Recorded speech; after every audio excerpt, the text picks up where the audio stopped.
coming out tonight. This is a really fantastic group, and we're going to hear some words from a very good woman who I think is going to be the next U.S. representative for the 1st District of Georgia.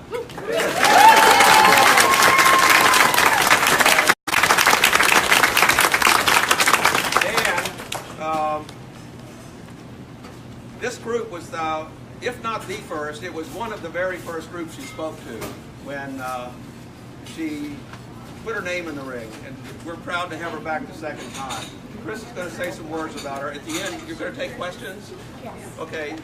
Lisa will take questions at the end, and do remember it's questions, not a debate, so keep that in mind. We're here to find out what she has between her ears, and I think that's quite a lot. Chris is going to say some words here. Go for it, Chris.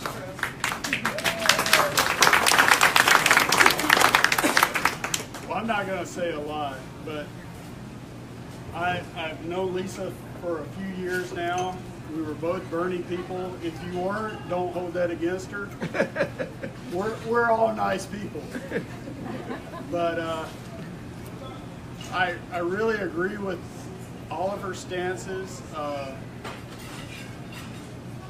The issues that I think are important, she thinks are important. I just think, well, we all know she'll be better than Buddy. Oh, hell yes.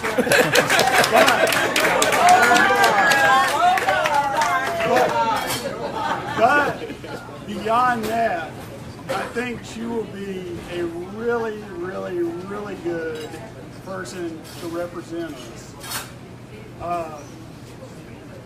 She really feels for the people. She's out there all the time. Even before she was running for anything, she was out there for all the different causes that you think are important, I think are important. She's just a really good person. And she's my friend. So welcome, Lisa Ring.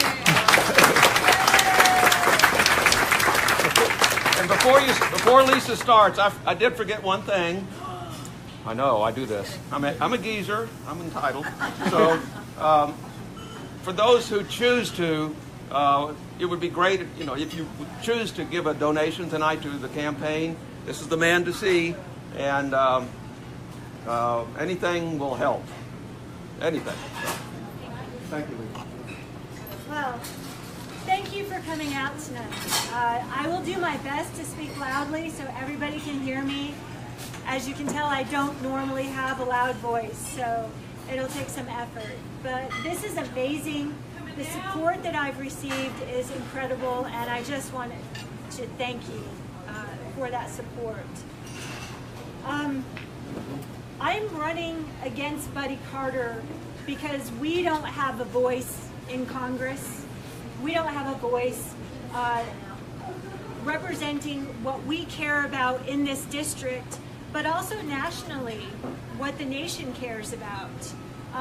Most of the issues that just make sense, that affect our daily lives, there is a general consensus that is the majority of the population, and we're just not being listened to. That is the problem with our current representative. He has said that he doesn't care what we want. He has said that in almost every town hall he's had. And he wants to pass legislation that directly harms us. And it doesn't matter what we do, it doesn't matter how many times we call or send him emails, he does not change his stand on those issues. First of all, I never wanted to be a politician. I am doing this because I think that it's time for somebody to stand up and actually represent working people, actually represent the middle and working class of America, and not pharmaceutical corporations.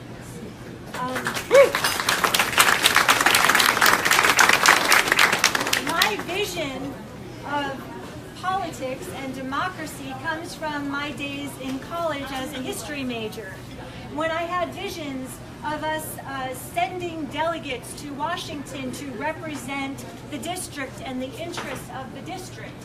That does not happen anymore. anymore. But that's what I see. I see the history of our democracy, and I want to restore that and expound on the great experiment that is democracy. The issues that I care about are, there are just too many to name. I've had to narrow them down to just a few to have a platform, but they're primarily economic. I believe in Medicare for All, HR 676, and that's something that I'm fighting for. I am part of a military family. I'm a military spouse and a military mom.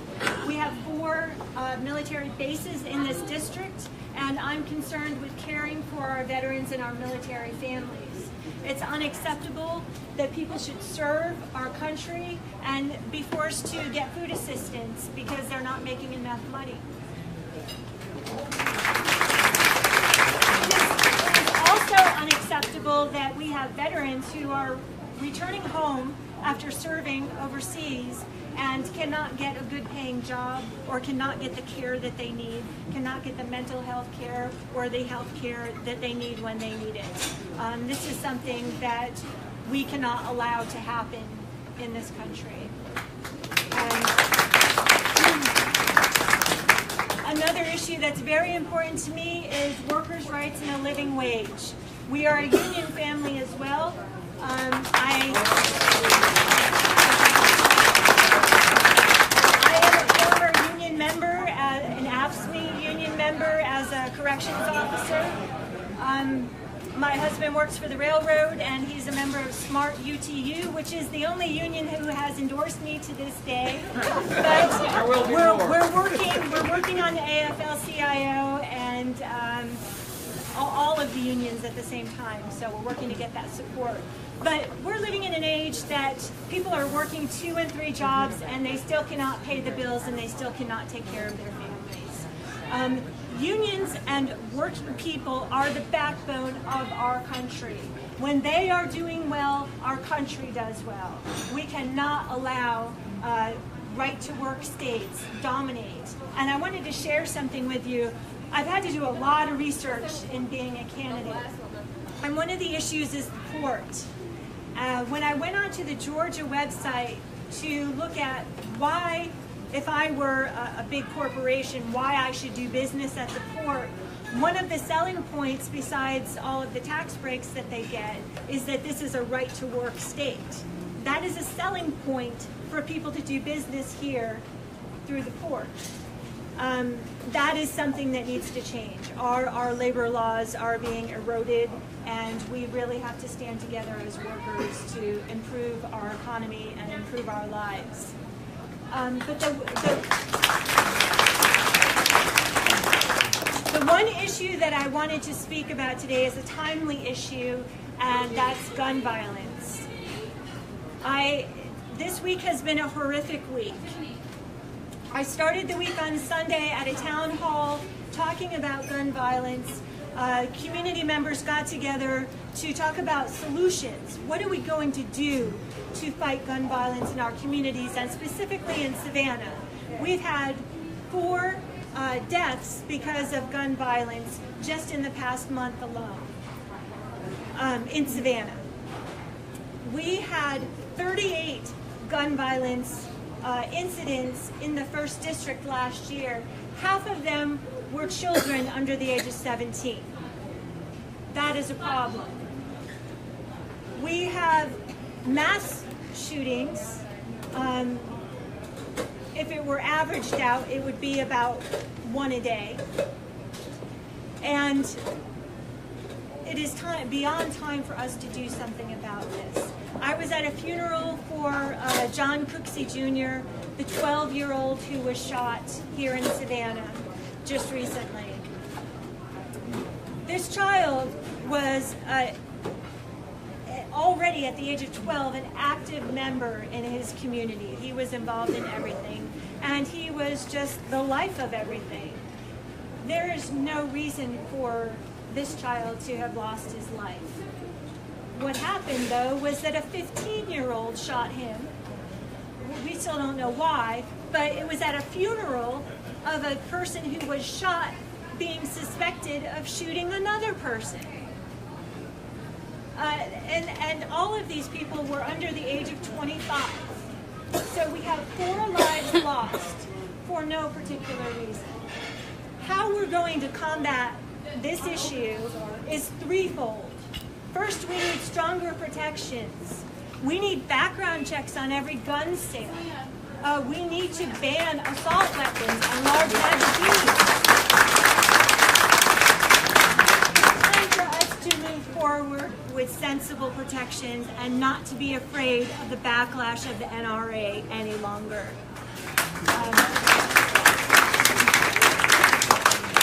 Two other pathways to combating gun violence is investing in our communities by really investing money in our communities so that we're working on our educational system and our jobs and our community development so that people have opportunities and programs that are necessary for society to run. And the third aspect of this is something that has been done but not on an organized level, and that's community leaders really taking responsibility, getting to know kids and their situation one-on-one, and talking to them and mentoring them, really showing kids that they're important and giving them something to do, an alternative to the gun violence that's happening. It involves, one of the problems we have in society today is that everyone is on their own. Parents are on their own. Kids are on their own. We have to, as a community, say, your child is important to me. It's not just my child that's important to me. Because every child affects all of us. We are all in this together. So if we as a community stand up and try to intervene in violence prevention programs, we are going to get somewhere. There is a city in California, Richmond, California, was the highest gun violence city in the country at one point. They did all 3 of these things: stronger gun protections, investing in communities, and organizing programs, violence intervention programs. They reduced their gun violence by over 70%. That is something that we can do on a smaller scale here in Savannah, throughout the district, and throughout the country. It just takes us finally moving forward and working together to make that happen. So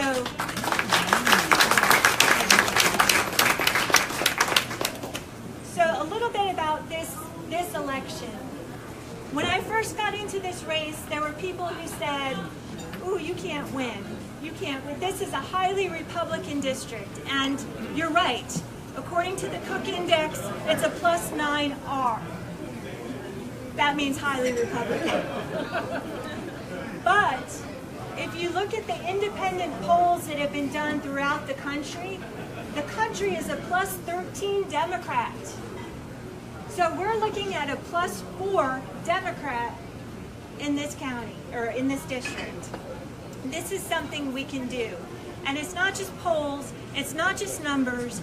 I've been out there since June of last year talking to people all over the district. We have 17 counties in the 1st district, and many of them are rural.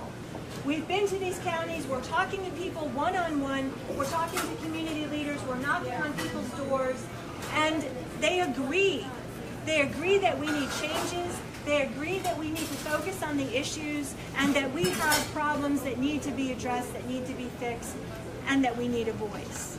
So you're not alone. There are people all over the district who believe we need change, and they're willing to do what it's going to take for us to win. And the momentum that I've seen has been incredible. The support that I've experienced is just amazing. And I want to thank you all and let you know that there are large groups of people just like you all over the district who are ready to make this happen. So it's encouraging, it's positive, and I have no doubt that we can win this. We just have to do it right. We have to continue to get to every door, talk to every person, the people who feel like they're not listened to, like they're not part of the process, like they can't make a difference. We have to show them they can make a difference, and they will make a difference. And important to that, to keeping that going, to making changes throughout this country, is once I'm in office, following through on what I promised you, and actually changing policy and actually listening to people once I don't need them as much to vote for me. Yes. And that's what I'm committed to. I'm committed to representing people not only now when I want their vote, but when I'm in office. We are really at a point in history where we have lost all representation, and I want to bring that back. I want to empower us to be the nation that we can be. So, thank you.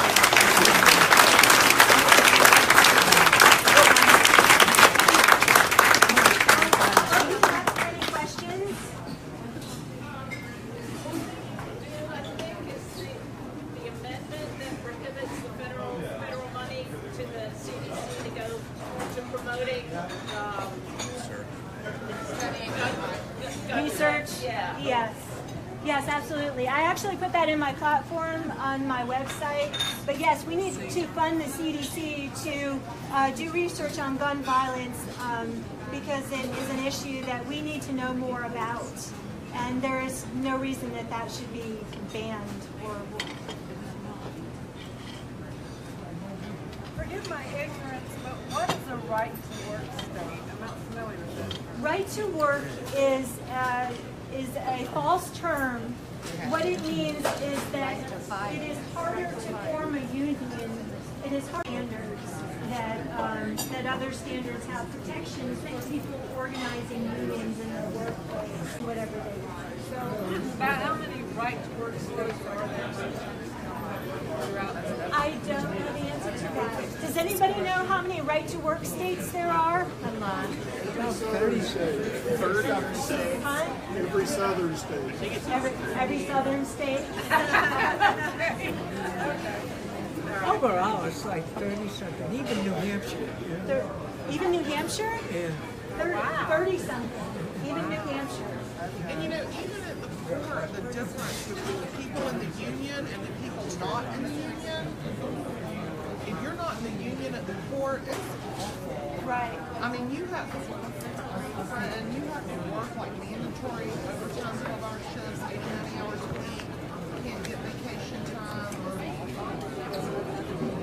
And if you don't like it, then go get another job. You're absolutely right. Yes, ma'am. I really have two different questions. One is, do you pledge not to take any money from the NRA or any gun manufacturers? And what are your priorities on health care? Okay. Yes, actually, I've run this campaign promising not to take any corporate money, and so far we're approaching 50,000 now, and we've not taken any corporate money. I would not take money from somebody like the NRA, but I would pledge that on paper if I needed to. We're only taking contributions from the people that I plan to represent in Congress. So we have taken money from a union. And healthcare, my priority is HR 676 because it's the most concise plan that there is. It expands on Medicare as it is now. It turns the healthcare system into a single-payer administrator system, which saves a lot of money right off the bat. It eliminates much of the waste, and that money can be used to actually provide health care.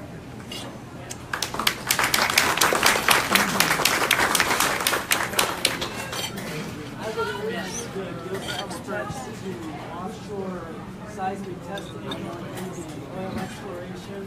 That's an area where Buddy Carter's particularly adept.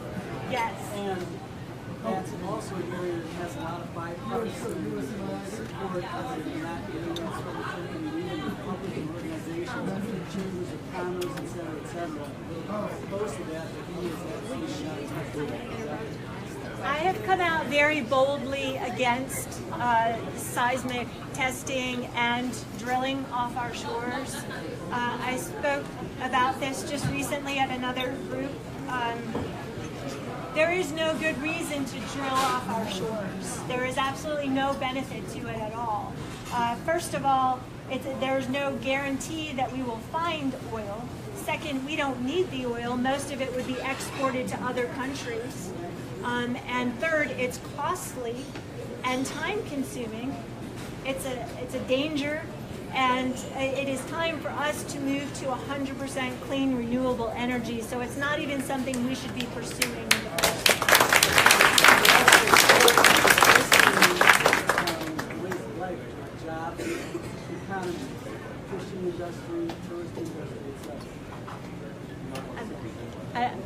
Yeah, I didn't hear half of what you said. Threatens tourism, fishing industry, etc.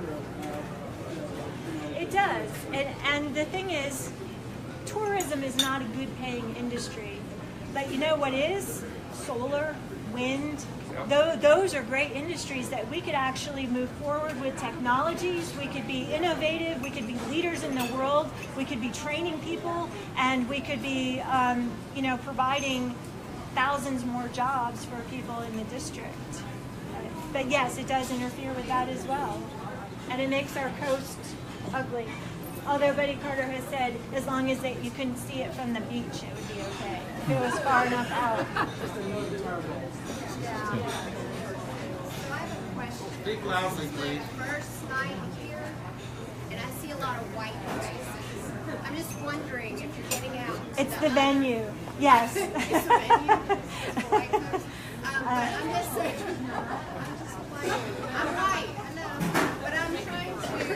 I want to see the people of Savannah because we have a large African American population that we need to reach out to because these people are being affected by all of this and they're being oppressed even more by this. I lived in Savannah when I was young and I've come back from California and I'm like, what the F? You guys are still oppressing these people. There's nothing for them to come out of this poverty. Right. You don't have jobs for people. We need to really help these people. And not only black people, but white people. I'm a struggling person. I went to college. I put myself through college, and I'm just wondering, what's the government going to do for us? We have college debt. I can't even buy a house. Yeah, right now they're not going to do anything for you. No, I know that. Yeah. I'm just wondering because I see a lot of white faces, and I'm Yes, no no, offense I to my agree white with you. people, but And I'm tired of seeing it. right. No, I get it. I get it. We've been doing political work here for a number of years here in Georgia, and this is the way it is depending on where you go. And it's very hard to have that diversity, but it's something that is really important. As far as this campaign goes, being a part of the black community and really bringing them in and empowering, listening first, but bringing in on issues that concern the black community are very important to me, and we have been doing that. We have a diverse staff. They're not all here, which is unfortunate, but we have a diverse staff that shows that we are focused on that diversity.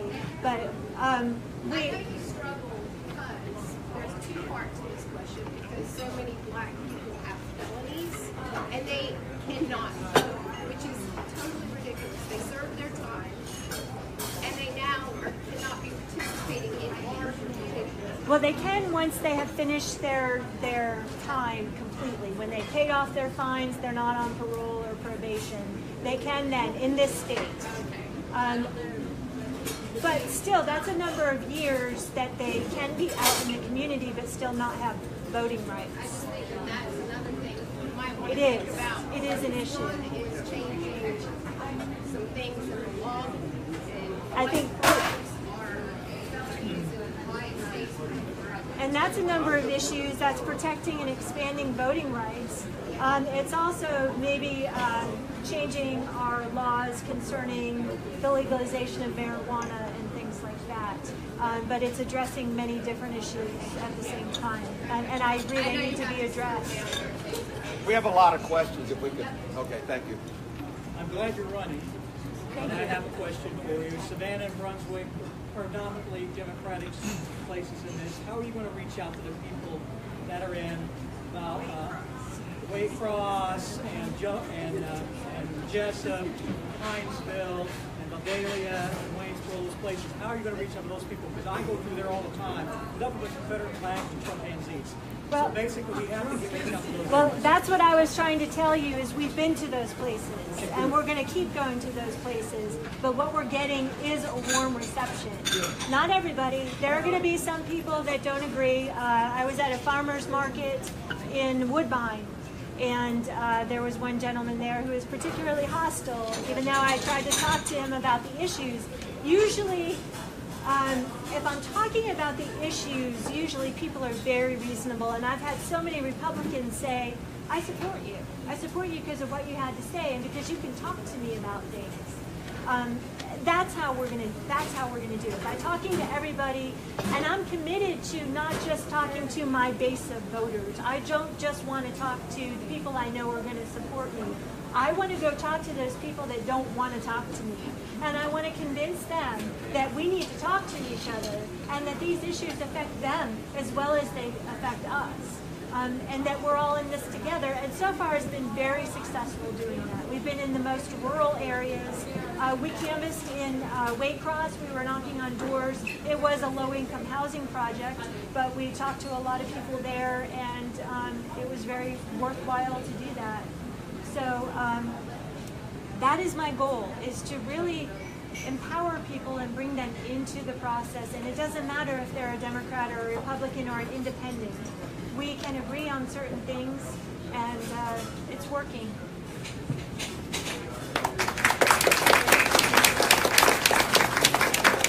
Piggyback off of those last two questions, what can we do as an organization, this organization or other organizations I'm sure we're all part of, to bring everybody together, to bring different cultures, to bring different races, to bring different ethnicities or different zip codes together? How can we as a community get us together? That is a great question, and nobody has ever asked me anything like that. There is this wonderful organization in Glenn County called the Women's Voices of Glenn County. They are an incredible group of women who are not Democrats or Republicans, although most of them are Democrats. But they just got together because they wanted to make a difference in their community.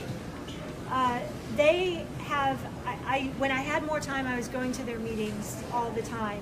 But they have an incredible group of women who they act on things. They actually do things in the community to make it better. They volunteer their time. They work for political candidates, getting the vote out and that kind of thing. But the most important thing they've done is have discussions about things that we don't normally talk about.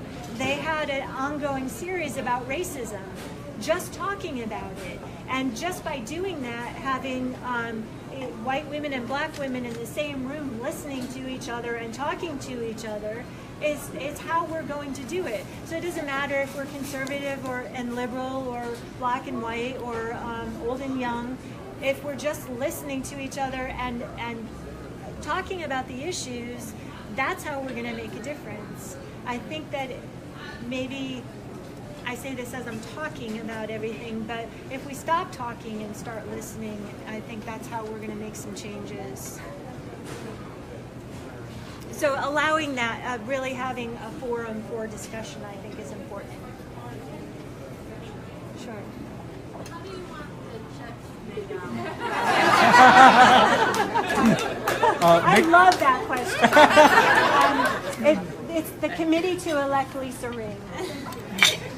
Thank you. And this is the man to give your donations to. This is Andrew, my campaign manager.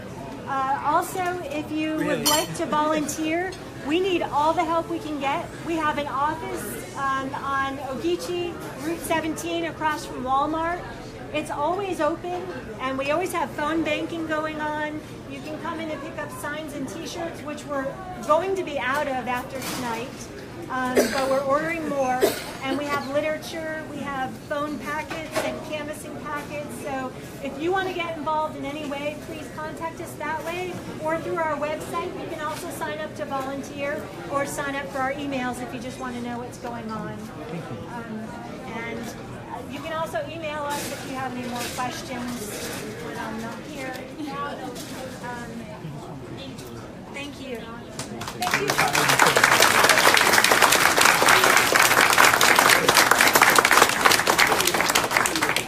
Does this woman have the right temperament to be a representative in Congress?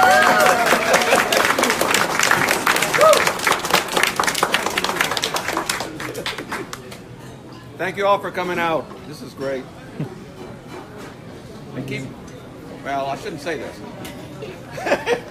If you're inclined, keep the checks coming. There you go. Thank you. He needs to have you fill out a little. Thank you all for joining us this evening to watch Lisa speak. Until next time.